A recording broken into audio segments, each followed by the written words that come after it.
பாக்கியசாலிகள்.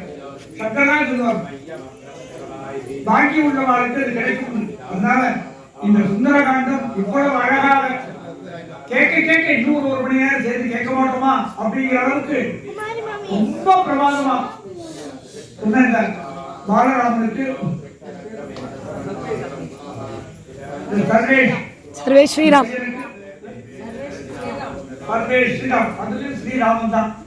அதனால அந்த பகவான் சீதாரட்சத்திர அனுமத்துறையிட்ட இந்த ராமச்சந்திரமூர்த்தியினுடைய பரிபூர்ண அனுகிரகமும் நமது இந்த குடும்பத்துக்கு மட்டும்தான் நமக்கு எல்லாருக்குமே வழிகாட்டியா வாழ்ந்திருக்கிற அந்த இந்த மண்ணின் மைந்தரா இருந்த சுப்பிரமணிய சிவாவுடைய மாமனார் இருக்கிற அந்த மாதா சுப்பையா சுவாமிகளுடைய பரிபூர்ண அருள், அந்த விநாயகர் பெருமானுடைய அருள், இதுக்கெல்லாம் மேல குலதெய்வமான இந்த காலமேக பெருமாள் அந்த சங்கிலி சுவாமியுடைய பரிபூர்ண அருள் அந்த குழந்தைக்கும் அவருடைய குடும்பத்தாருக்கும் இதெல்லாம் காட்டிலும் இந்த குழந்தையை பெற்றெடுத்த அந்த தாய்க்கு கோடி நமஸ்காரம். ரொம்ப அழகான ஒரு குழந்தை பிறந்திருக்காங்க. அதுதான் ஏன்னா குழந்தைகள் பிறக்கிறது பிறந்தது, அந்த குழந்தையை வளர்க்கிறது ரொம்ப ரொம்ப முக்கியம்.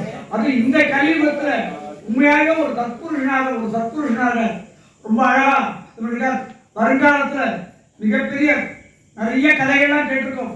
அந்த கலாச்சாரத்தில் இதெல்லாம் அந்த மாதிரி உபன்யாசம் பெரியவாளா எத்தனை பேர் இருந்தான்.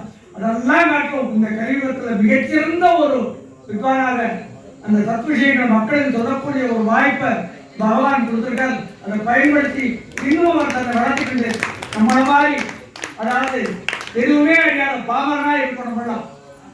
உலகத்தில் இப்ப ரொம்ப தேவை பகவானுடைய நாமாதான்.